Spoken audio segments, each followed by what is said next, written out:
माली की साज नवाजी प्यारी साध संगत जीओ,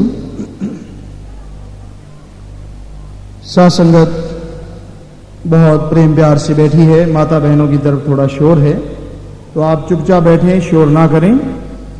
बाकी साध संगत बहुत आई हुई है और बहुत आ रही है, तांता अभी टूट नहीं रहा। तो जैसे गर्मी का मौसम है, आगे भी आप हमेशा ख्याल रखा करें।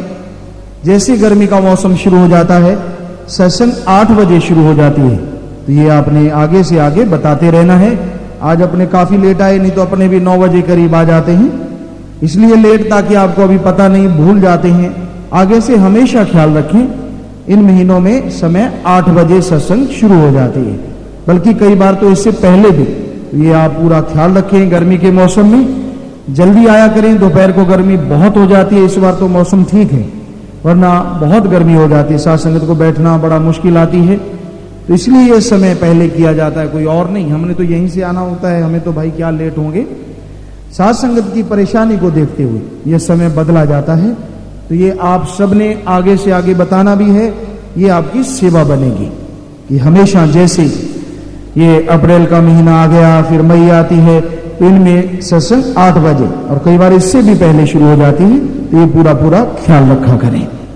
बाकी जो भी साध संगत पधारी है, पधार रही है, रास्ते में आ रही है, घर से चल रही है, आप सबका यहाँ पधारने का, आने का, आ रहे हैं उनका सबका तहे दिल से बहुत बहुत स्वागत करते हैं। जी आयानुक शामदीद कहते हैं, मोस्ट वेलकम। तो समय आपसे जरूर लेंगे, थोड़ा ज्यादा नहीं, ये कोई घंटा 1.5 घंटा और कोई आपका लंबा टाइम नहीं, 5 दिन, 10 दिन, 15 दिन, 20 दिन, ये आपसे समय मांगेंगे। और इसमें आपको सच की बात, मालिक के नाम की बात और सच्ची बातें आपकी सेवा में अर्ज करेंगे। हमारा फर्ज है अर्ज करना, प्रार्थना करना, मानना ना मानना वो आपकी मर्जी है, आप मर्जी के मालिक हैं। तो आज का जो शब्द, जो भजन है, जिस पे आज का सत्संग होगा, वो भजन है जी, कुछ खेल में गुजारी मत विषयों ने मारी, बाकी उम्र गुजरने वाली है, रहती भी गुजरने वाली है। जिसने नाम ना लिया उसने कुछ ना किया, समय अंत के जाना हाथ खाली है, समय अंत के जाना हाथ खाली है। समय कैसे गुजर जाता है, ये इंसान को कई बार पता तक नहीं चलता। बचपन में बचपन गुजर गया, कोई समझ ना रही, कोई ख्याल नहीं रहा। बड़ा हो गया, उस समय को भूल गया। ऐसा समय था जब तू चारपाई पे लेटा रहता था, तेरी भूख प्यास का ख्याल तेरे मां बाप को ही रहता था, और जैसे भूख लगती रो देता था, वो मां आई, चुप करवाया, दूध पिलाया, फिर मस्ती में सो जाता था। वो समय गुजर गया।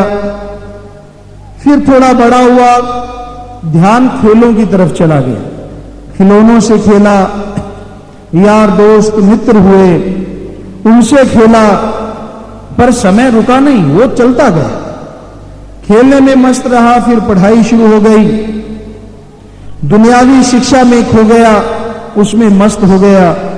दुनियावी शिक्षा शुरू हो गई तो खेलने में, पढ़ने में समय लगा दिया। जवानी आई, इनसे फिर और इच्छाएं जाग उठी, काम वासना विषय लगा। किसी का बुरा तकाना, बुरा कहना, इसके लिए आम बात हो गई। और जवानी में बुरी बातें करने में, बुरा काम सुनने में, देखने में ज्यादा समय लगाने लगा। मां बाप का भी प्यार कम हो गया। फिर विवाह शादी हुई, बाल बच्चे औलाद हो गए, उनमें मस्त हो गया। अधेड़ अवस्था आई तो और लोग लालच जाग उठा, और खो गया बुरी तरह से, कोलू वाला बैल बन गया। और ऐसा समय आया कि मां बाप को बिल्कुल भुला दिया, सपने बन के रह गए।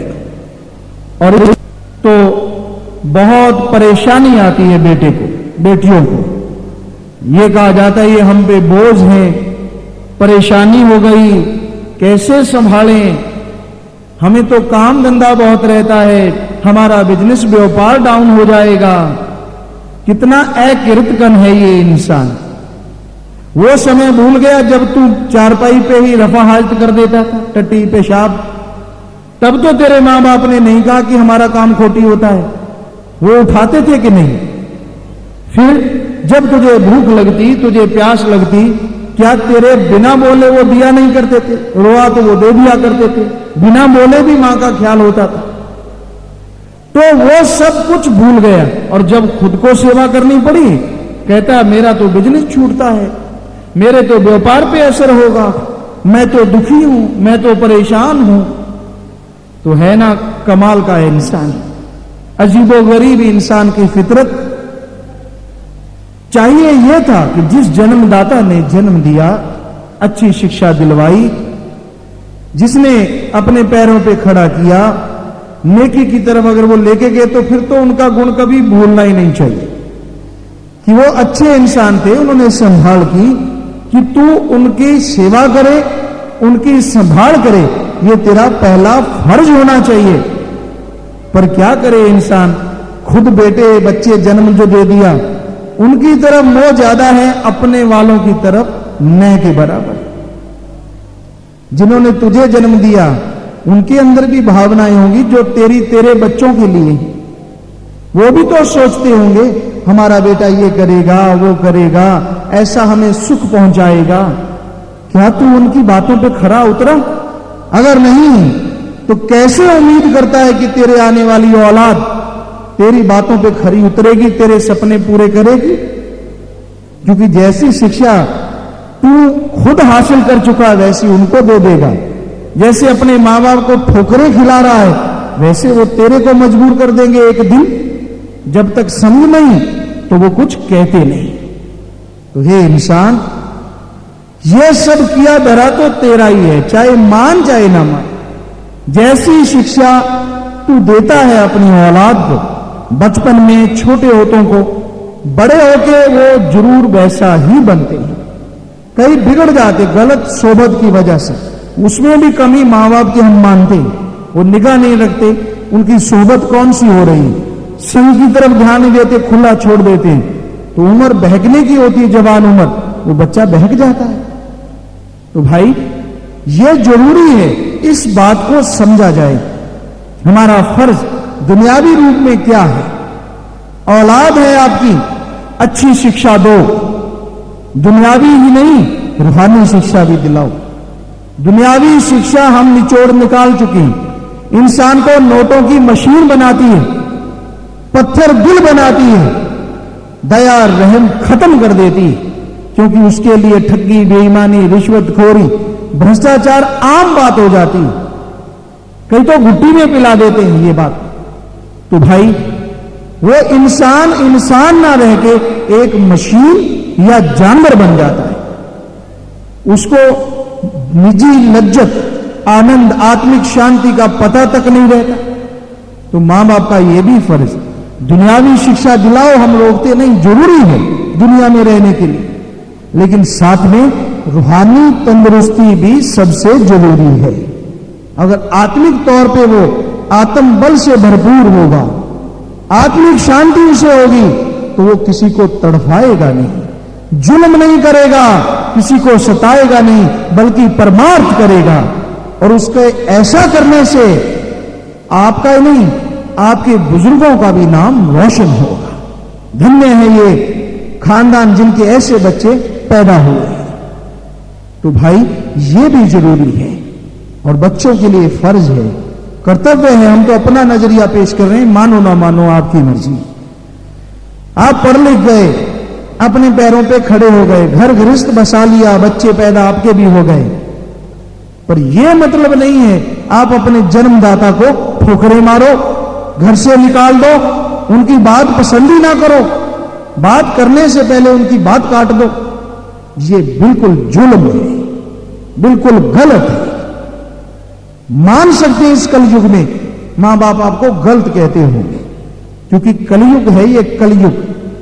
हो सकता है गलत रास्ते पे भी ले गए हों किसी के मां बाप, कोई सौगंध नहीं खाई जा सकती, पर आपको अगर समझा गई, आप अगर नेक बनना चाह रहे हैं नेक बने, लेकिन उनकी सेवा जरूर करें। गलत बात ना माने अगर आपको लगता है, पर सेवा इसलिए करें क्योंकि उन्होंने आपकी की है। चलो और नहीं तो लेने का देना तो दें, ये तो आपका फर्ज है, कर्तव्य है। मीठा बोले, प्यार से बोले। तो संतों का काम तो सच बताना होता है। तो दोनों पीढ़ियों में कहीं ना कहीं कमी है, यहां टकराव पैदा होता है, भावनाएं खत्म हो जाती हैं और बाप बेटे का, बेटा बाप का दुश्मन तक बन जाता है, कत्ल तक कर देते हैं। तो ये नौबत आई है आत्मिक शांति न होने की वजह से, आत्म बल की कमी होने की वजह से, और इसकी कमी होने से बर्दाश्त शक्ति की कमी आती है। बर्दाश्त नहीं कर पाता इंसान, जरा सी बात पे आग बबूला हो जाता है, गुस्से में पता नहीं क्या से क्या कह बैठता है, अपने आप पे काबू नहीं पाता। तो आत्म बल, आत्मिक शांति सच्चे रूहानी संतों की सत्संग में आइए, उनके वचनों पे अमल कमाओ। सुनने को सत्संग बहुत सुन लेते हैं लोग, किसी के कहने से या बाहरी तौर पे प्यार है गुरु सतगुरु से सुनते हैं, वो प्यार की वजह से सुख भी है। पर गुरु सतगुरु जो सुख देना चाहता है, जब वो वचन नहीं मानते तो वो सुख उन्हें मिल नहीं पाता। वो तो रहमतें देता है, मालिक से दुआ प्रार्थना भगवान से करता है कि इनका खजाना खुशियों से भर जाए, पर वो मुरीद, वो शिष्य वचन न मान के अपने घर में आई हुई मालिक की दया में रहमत को ठुकरा देता है। पर गुरु फिर भी द्वेष नहीं करता, फिर भी ईर्ष्या नहीं करता, वो फिर मालिक से दया मांगता है, रहमत मांगता है। ये तो अनजान बुद्धि विवेक इसे नहीं है। हे मालिक, तू तो दया का सागर है, तू रहमत का दाता है, इन पे दया मेहर कर, रहमत कर। तो फिर वो दया मेहर मालिक की मांगता है, अपने मुरीद, अपने शिष्य की तरफ भेजता है। जो सुन लेते हैं, मान लेते हैं, तो उनको रहमतें, खुशियों का आनंद, लज्जत उसी समय मिलना शुरू हो जाता है। तो यही बताया कि समय गुजर रहा है, समय की कदर करो। जो आपके रिश्ते नाते हैं उनके प्रति सचेत रहिए, सही भावना रखो, गलत भावना आने ही ना दो, क्योंकि शुरुआत गंदे विचारों से होती है, अमल इंसान बाद में करता है। योजनाएं अंदर शुरू होती हैं, बाहर तो संत जानते हैं क्या चल रहा है, पर्दा नहीं उठाते, पर वो जान जाते हैं। आम आदमी कैसे पहचानेगा इंसान के अंदर क्या चल रहा है? संत कभी चमत्कार भी नहीं करते कि मैं बता दूंगा तेरे अंदर क्या, सवाल ही पैदा नहीं। मालिक का हुक्म होता है, वो सर्व सांझी बात, जैसे अब आपकी सेवा में कर रहे हैं, साफ कह देते हैं, पर किसी एक को नहीं कि तेरे आने वाला ये टाइम वो नहीं, सवाल ही नहीं होता। वो तो एक कहर माना जाता है रूहानियत में। तो अंदर मीटिंग पहले शुरू हो जाती है मन की, ऐसे बुराई करना चाहिए, रिश्ते नाते खत्म, गंदी भावनाएं शुरू, और उन पे अमल कई नहीं करते, वो पाप के अधिकारी होने से बच जाते। पर कितनी देर अमल नहीं करोगे जब अंदर मीटिंग ही वो चल रही है, विचार ही वैसे चल रहे हैं, कभी तो उसकी गुलामी में आना पड़ेगा। तो उन विचारों को रोकने के लिए, उन विचारों को अपने काबू में करने के लिए संत मेथड, मेडिटेशन मेथड कह लो, नाम, कलमा, शब्द, गॉड्स वर्ड्स कह लो, वो देते। वो दिखने में बड़े आम से शब्द होते हैं, जुबान पे आराम से चढ़ जाते हैं, दिखने में कोई ऐसा नजर नहीं आता, पर जब उनका अभ्यास किया जाए, रिसर्च किया जाए, खोज की जाए, तो उनमें इतनी पावर होती है, इतनी शक्ति होती है, जिसकी तुलना किसी से की नहीं जा सकती। पर संतों के वचन मान के, परहेजों पे अमल करते हुए, वचनों को मानते हुए निरंतर अभ्यास किया जाए, तो भाई वो सब आत्मिक शक्तियां जागृत होती हैं जो इंसान को आनंद लज्जत खुशियों से माला माल कर देती हैं।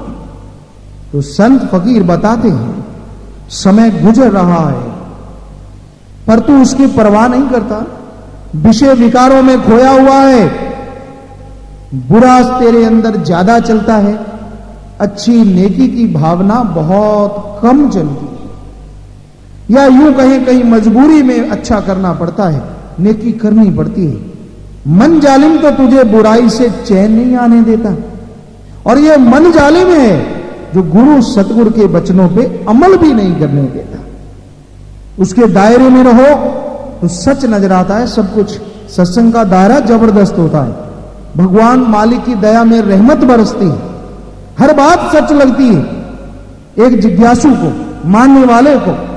लेकिन जैसे दुनिया में जाता है, सत्संग से बाहर जाता है, तो मन का प्रभाव फिर शुरू हो जाता है। फिर वो वचन मानता है जो लगे कि कोई इसको मानने में कोई जोर नहीं पड़ता, और जिसको मानने में थोड़ा जोर पड़ता है कहता गुरुजी बाकी तो तेरे सारे मान रहा हूं, बस ये 2-4 है ये मेरे से नहीं माने जाते। मन कहता कोई हर्ज नहीं, 1-2 का क्या फर्क पड़ता है। ये नहीं पता कि वो 1-2 ही तेरी जिंदगी को स्वर्ग जन्नत बना सकते हैं, और उनकी वजह से ही नरक बनी हुई, न मानने की वजह से। और गुरु सदगुरु सच्चा रूहानी सेंट फकीर किसी को झूठ क्यों बोलेगा, क्यों गलत वचन करेगा? कोई वजह तो होगी, पैसे की, कोई अपना धर्म बनाने की, नोटों वोटों की, राजनीतिक पार्टी की। अगर ये वजह नहीं है, आपसे कुछ लूटता नहीं, धर्म छुड़ाता नहीं, तो फिर वो गुरु सच्चा है और उसके वचन आप क्यों नहीं मानते? क्या वजह है? उसकी वजह है आप मन नफस शैतान के गुलाम हैं, आप उसकी गुलामी तोड़ना ही नहीं चाहते, नाम का सुमरन करना ही नहीं चाहते।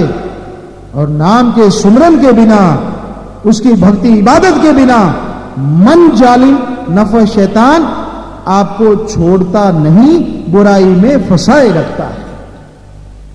तो समय की कदर कीजिए, समय जा रहा है।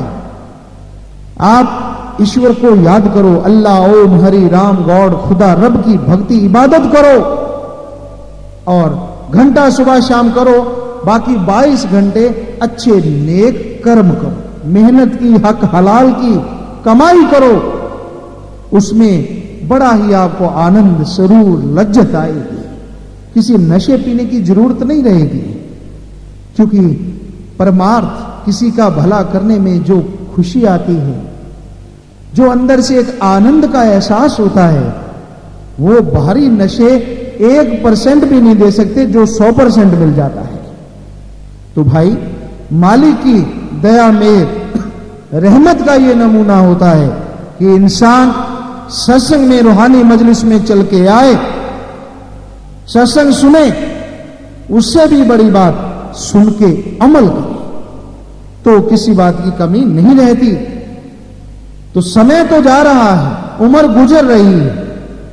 आप कह देते हैं आज नहीं कल मानूंगा, कल नहीं परसों मानूंगा, यूं आपके अंदर चलता रहता है। और जब आप आज की बात कल पे छोड़ देते हैं, वो कल आता ही नहीं, क्योंकि मन कहता है जी क्या है, कल को देखेंगे। सुमरन पे बैठते हैं, मालिक की याद में बैठते हैं, सत्संग सुन के जाते हैं, बड़े बहादुर बनते हैं। हाँ अब से सिमरन शुरू पक्का, इतना गुरुजी ने कहा है, क्या फर्क पड़ता है, करके दिखा देंगे। जाके एक दिन बैठा, थोड़ी खाज खुजली हुई, थोड़ा इधर उधर करबटें बदली, कहता नहीं आज तो करूंगा, कर दिया। अगला दिन आया, फिर थोड़ा कम, यूं करते करते करते बस 5-4 दिन में मन खिलौने से बिखेर देता है, और फिर वो याद से मालिक की याद के समय आगे पीछे नहीं। नोटों की बात कर दो, सारी रात जागेगा, नींद पास नहीं फटकेगी। राम नाम की बात के टाइम तो झट नींद आने, इतनी इतनी मुंह खोल के जमाइयां लेते हैं। कभी खुजली हो गई, कभी मच्छर ने काटा हो ना हो, खुजली ऐसी होती रहती है। तो ये सब मन नफस शैतान की आदतें हैं, जो आपको उसकी भक्ति इबादत में बैठने नहीं देता, क्योंकि उसका काम ही ये है कि आपको बुराई की तरफ लेके जाए और अच्छाई की तरफ से आपको रोके। मन माइंड एक नहीं होता, माइंड अलग है। मन का काम सिर्फ बुरे नेगेटिव विचार देना। मन दिमाग में तो अच्छे भी आते हैं, तो बुरे ख्याल देता है हमारे दिमाग को, संतों ने उसे मन कहा। और जो दिमाग को अच्छे नेक विचार देता है वो आत्मा की आवाज, रूह या जमीर की आवाज कहलाती है। तो भाई, मन के हत्थे चढ़ के इंसान मालिक से दूर हो रहा है, आत्मबल खोए जा रहा है, खत्म होता जा रहा है और उम्र गुजरती जा रही है। समय का पता तक नहीं चल रहा कि कैसे गुजर गया। हां, दुख आता है, मुश्किल आती है, कोई भय, कोई डर होता है, तब तो दिन काटे नहीं कटते, तब तो एक एक घंटा बड़ी मुश्किल से गुजरता है। जान आफत में जो होती है, अब मौत आई कि तब मौत आई, ये होगा वो होगा, और तब मालिक बहुत प्यारा लगता है, उसके सिवा कुछ नजर ही नहीं आता। क्यों? क्योंकि और कोई सहारा नजर नहीं आता। तब कहता है, हां तू सच कहता है, हे वीर, हे गुरु, हे संत, तू सच कहता है, मैं ही बेअकल हूं, मैं गुनाहगार हूं। पर मन का एक मकसद होता है उसमें भी कि अपना काम निकल जाए, फिर देखेंगे। अंदर कहीं ना कहीं ये सोच भी रहती है, तो बनता ही रहता है कुछ ना कुछ। लेकिन जैसे काम निकल गया, फिर धीरे धीरे वही आदत, वही पुरानी बातें, बस कोई मालिक का शुक्राना नहीं। हाँ, जो जुबान से कहता रहता है, अंदर से नहीं करता। कई लोगों की ये भी आदत होती है। तो अंदर से और जुबान से क्या फर्क? जुबान से कह के लोगों को प्रभावित करना कि मालिक ने मेरे पे दया मेहर की, भाई कमाल कर दी। पर मालिक का शुक्राना होता है उसके सुमरन करने से, उसका नाम जपो, लोगों को बताओ, अच्छी बात है, ताकि आपकी वजह से कोई मालिक से जुड़े, उसकी दया में रहमत के काबिल बने। पर उसका अगर शुक्राना करना चाहते हो, भगवान का धन्यवाद करना चाहते हो, बोलने से नहीं, नाम के सुमरन से होगा, मालिक की याद से होगा और मालिक की बनाई खलकत की सेवा करने से होगा। अगर आप ऐसा कर पाते हैं तो वाकई आप मालिक का सच्चे भक्त हैं, वाकई धन्यवाद शुक्रिया अदा कर रहे हैं। तो ये जरूरी है कि ये बात समझना।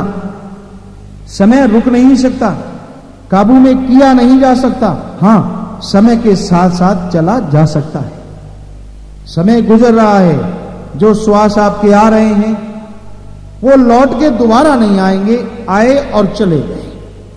आपकी कीमती पूंजी में से वो श्वास कम हो गए, मटका फूट गया, उसमें तरेड़ आ गई, जो बूंद टपक गई वो मटके में से कम हो गई। और धीरे धीरे करके बूंद बूंद टपकते टपकते एक दिन वो मटका खाली हो जाता है और टूट जाता है। कई बार संभाल नहीं करते, घरों में ये देखा, यहां मटके रखे जाते हैं देहात में, कहते चलो कोई बात नहीं, क्या है, पानी ठंडा ही होगा। तो वो अगर एकांत में पड़ा है 2-4 दिन, ना संभाला जाए, पानी भी खत्म होता है और कई बार वो तरे टूट भी जाती, चटक जाते हैं मटके। उसी तरह से भाई, तू भी शरीर रूपी मटके की तरफ से लापरवाह हुआ बैठा है। इसमें से बूंद बूंद एक एक करके रोज के 24,000 श्वास जा रहे हैं, कहीं कम ज्यादा श्वास जा रहे हैं, और तुझे कोई परवाह नहीं है कि वो श्वास बर्बाद हो रहे हैं या आबाद हो रहे हैं। कोई ध्यान नहीं देता तू उस तरफ, तो वो तेरे श्वासों का मोल पड़ सकता है, उन श्वासों की कदर कीमत बढ़ सकती है अगर उन श्वासों के द्वारा तू मालिक को, भगवान को, अल्लाह राम को याद कर। मालिक को याद कीजिए। श्वास तो चले गए, लेकिन आपकी आत्मा को आत्म बल दे गए, आपकी आत्मा को आत्मिक शक्तियां जागृत करने की ताकत दे गए। और यही नहीं, आपकी आत्मा के आवागमन के चक्कर को खत्म कर गए। श्वास जाने जाने में अंतर है, जाते सारे ही हैं, श्वास तो फिर भी नहीं रुकेंगे, पर वो श्वास बेशकीमती हो जाएंगे। तो समय के साथ साथ नाम जपना, यानी जैसे आप घूम रहे हैं, चहलकदमी कर रहे हैं, शरीर के लिए वर्जिश कर रहे हैं, करते रहिए, लेकिन ख्यालों से आत्मिक वर्जिश भी करो, जो आपके शरीर को जिंदा रखती है, पावर देती है। मालिक का नाम जपते रहिए। बताइए कोई वर्जिश रुक जाएगी? आपका टहलना रुक जाएगा? नहीं रुकेगा। वैसे टहलना है, वैसे घूमना है, बस गाड़ी में बैठे हो वैसे सफर करना है, बजाय इधर उधर देखने के वो क्या, ये क्या, फला क्या। उससे कुछ मिलने से तो रहा, पर ये इंसान की आदत, रहा नहीं जाता। बस में बैठा सफर कर रहा है पर जोर बहुत लगा रहा है, उधर क्या मकान बना है, इधर क्या फसल है, पता नहीं क्या क्या, खूब जोर लग रहा है उसका बिना वजह।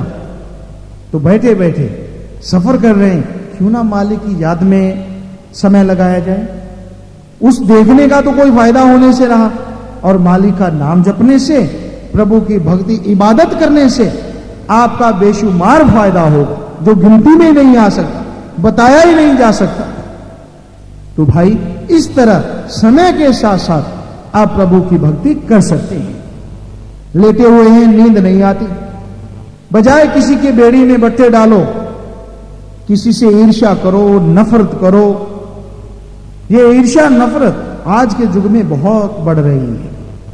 हमने आजमाया, जब बेपरवाही की सदगुरु मालिक की दया मेहर से निगाह मारते हैं, देखते हैं सबको, तो कोई कोई ऐसा है जिसमें ये ईर्ष्या नफरत नहीं है। वरना किसी को किसी से, किसी को किसी से ईर्ष्या नफरत बहुत है। और ये भी है, आपको कितना ही समझा लें, अगर सिमरन नहीं करोगे आपके अंदर से ये बीमारी जाएगी नहीं। सुमरन से ही ये बीमारी खत्म होती है। ईर्ष्या नफरत या काम वासना क्रोध लोभ मोह अहंकार। नाम संत रूहानी फकीर जो दे, सच्चा नाम वही होता है। वैसे तो नाम देने वालों की दुकान खुल जाती है आज कल युग में, या मर्जी कोई कुछ बन के बैठ गया। नकल तो अपने बहुत ज्यादा चलती है, फौरन नकल तैयार हो जाती है, और लोग असल को कई बार भुला देते हैं और नकल की तरफ दौड़ते हैं। पर पुख्ता रहिए, पक्का रहिए, रूहानियत में नकल का कोई मोल नहीं है। बल्कि यहां भी अपने सुख शांति को आग लगाना और आगे दरगाह में भी भटकना है, शर्मिंदा होना होता है। तो समय का सदुपयोग करना चाहिए, जैसा आपको बताया। अच्छे नेक कार्य में समय लगाइए, भलाई करो अगर कर सको तो, नहीं कर सकते आपकी मर्जी है। पर किसी का बुरा तो ना करो कभी भी। बुरा भी सोचों से शुरू होता है। सबसे पहले बुरी सोच आती है। बुरी सोच क्यों आती है? अहं टकराता है। कई बातों के अहं का आपको पता ही नहीं, छोटी छोटी बातों पे अहं आपस में टकराता है कि मेरा इतना रुतबा है, सामने वाला मुझे यूं क्यों नहीं मिला, ये भी अहं है। मेरे को ये रंग रूप, सामने वाले को मेरे से ज्यादा क्यों, ये भी एक अहं है। भक्ति मार्ग में भी अहं की बहुत बड़ी बात है। कोई मालिक के प्यार में बैठा है, दूसरे को ये अहं आता है, मैं क्यों नहीं, ये क्यों, और ये अहं फिर ईर्ष्या नफरत का रूप धारण करता है। और ईर्ष्या नफरत अहं मालिक को बिल्कुल पसंद नहीं। बिल्कुल आपको स्पष्ट कहते हैं, उसके अंदर सदगुरु मालिक की खुशियां नहीं आ सकती, जिसके अंदर हौमे खुदी, अहंकार या दूसरों के लिए ईर्ष्या है। क्योंकि वो समय तो दूसरों का बुरा करने में, दूसरों की बुराई गाने में लगाता है, अंदर तो परवाह करता ही नहीं। और हर कोई ये बात ध्यान से सुने, ये मत सोचे कि मैं तो अहंकार करता ही नहीं, मेरे अंदर तो ईर्ष्या है ही नहीं। हम कोई झूठ थोड़ा ही कह रहे हैं। किसी ना किसी बात पे, कहीं ना किसी टॉपिक पे जरूर अहं पैदा होता और फिर ईर्ष्या नफरत शुरू हो जाती। और ये रूहानियत में सबसे बड़ी रुकावट, हौमे खुदी, अहंकार और फिर ईर्ष्या नफरत। तो इसको भी राम नाम के द्वारा मिटाया जा सकता है, और कोई तरीका नहीं। जितना मर्जी जोर लगाओ, मन आपका दांव ले ही जाएगा, छोड़ेगा नहीं। तो इसलिए समय के साथ सुमरन करो, नेकी भलाई करो, क्योंकि परमार्थ करने से भी सुमरन में मन ज्यादा ठहरता है। अपने बच्चों का हर कोई करता है, पशु पक्षी गंदगी का कीड़ा भी। अरे दूसरों के लिए जीना, परमार्थ करना, ऐसी जिंदगी जीने वाले देखिए वर्ल्ड में कितने को होंगे, बहुत कम होंगे। और स्वार्थ में जीने वालों के सामने उनकी गिनती बहुत ही कम है तो सही, कई मजबूरीवश उनको पैसा मिलता है, इसलिए वो परमार्थ करने को मजबूर हैं। एक होती है अंदर भावना, अंदर विचार, बिना किसी से कुछ लिए परमार्थ करना, वो सच्चा परमार्थ होता, अपने अहंकार को मार के रखना। तो ये मालिक के नाम से संभव है।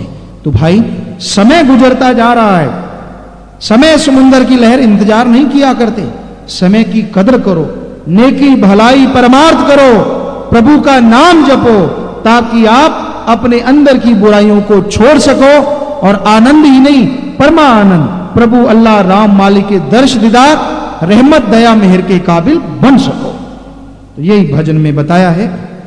कुछ खेल में गुजारी मत विषयों ने मारी, बाकी उम्र गुजरने वाली है, रहती भी गुजरने वाली है। जिसने नाम ना लिया उसने कुछ ना किया, समय अंत के जाना हाथ खाली है। कि अंत समय में खाली हाथ जाना होगा। जितना मर्जी दिमाग आपके अंदर है, जितना मर्जी इस्तेमाल कर लो, साथ कुछ नहीं ले जा पाओगे सिवाय राम नाम के। अगर वो कमाई करते हो वो आपके साथ अवश्य जाएगी। बाकी आपकी पढ़ाई, आप जो करते हैं दुनिया के लिए, दुनियावी शिक्षा, ये तो जैसे शरीर को आग लगा दी, आत्मा छोड़ गई, सब खत्म उसी टाइम। कहीं आप सोचो ये भी शायद साथ जाए, सवाल ही पैदा नहीं होता, हो ही नहीं सकता ऐसा। हाँ, साथ जाता है राम नाम का धन, क्योंकि वो आत्मा का एक खुराक है, आत्मा की एक ताकत है। और आत्मा ना जलाए जलती है, ना काटे मरती है, वो अमर है, जिंदा रहती है, शरीर बदलती है, दुख पाती है, ये सही है, लेकिन वो उसकी जो खुराक है उसके साथ जरूर जाती है। बुरे कर्म किए वो साथ जाएंगे, क्योंकि आत्मा के साथ लेखा जोखा है। अच्छे कर्म किए उनका फल साथ जाएगा, वो जलेगा नहीं। लेकिन अगर राम का नाम जपो, अल्लाह वाहिगुरु गॉड भगवान की याद करो, तो ये सारे कर्म खत्म हो जाएंगे और आप अपने निज मुकाम, निज धाम में पहुंच पाएंगे। यहां बेशुमार खुशियां हैं, बेअंत खुशियां हैं, किसी भी चीज की वहां कमी नहीं है। तो इस बारे में लिखा है, कुछ खेल में गुजारी मत विषयों ने मारी, बाकी उम्र गुजरने वाली है, रहती भी गुजरने वाली है। जिसने नाम ना लिया उसने कुछ ना किया, समय अंत के जाना हाथ खाली। इस बारे में लिखा है, धन धन सतगुरु तेरा ही आसरा। संत महात्मा कहते हैं कि हे जीव, तू अपनी पहली अवस्था यानी बचपन की आयु तो खेलने कूदने में गुजार दी, और जिस समय जवान हुआ तो उस समय तेरे मन ने विषय विकारों में लगा दिया। ये दोनों अवस्था यानी बचपन और जवानी मालिक पहले दर्जे की मंजूर करता है। यही समय की भक्ति है। नाम ही सब कुछ है और नाम से ही सब कुछ है। जिन्होंने नाम को नहीं जाना, जहाँ उसकी प्राप्ति नहीं की, उन्होंने कुछ नहीं जाना। वो जुआरिये की तरह दोनों हाथ खाली करके चले गए। दुनिया में अपनी श्वासों रूपी पूंजी बर्बाद कर गए। कहते कबीर कुछ गुण विचार, चले जुआरी दोए हथ झार। तो भाई समय के बारे में, मालिक के नाम के बारे में और आपकी जिंदगी इंसानियत के बारे में, सारी उसकी सृष्टि के बारे में जैसा बेपरवाह सदगुरु मुर्शिद कामिल ख्याल देंगे, आपकी सेवा में अर्ज करते जाएंगे।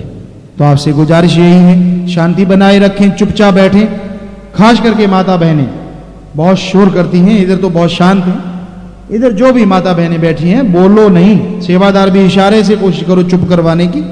और जो रास्ते अब अमल किया है साथ संगत ने, पर कुछ अभी भी नजर आते हैं बीच में खड़े हुए, सेवादार एक साइड में रुके, रास्ता खाली रखें ताकि नाम वालों को आसानी हो। तो कोई नाम लेना चाहे, कई बार परेशानी आती है, बाद में इकट्ठ बहुत हो रहा है, वहां से आना मुश्किल हो जाता है पीछे की तरफ से, तो वो स्टेज की तरफ आए, साइडों से इधर आजू बाजू में रास्ते होते हैं तो उनसे आराम से आए। और सत्संग का प्रोग्राम टेलीविजन के पास बैठ के आराम से सुन सकता है, देख सकता है। जो आगे होते हैं उनको आराम होता है, कोई ऐसी बात नहीं है। तो भाई ये आपसे गुजारिश है, जो ऐसा ख्याल लेके आते हैं उनको अपने बताया है।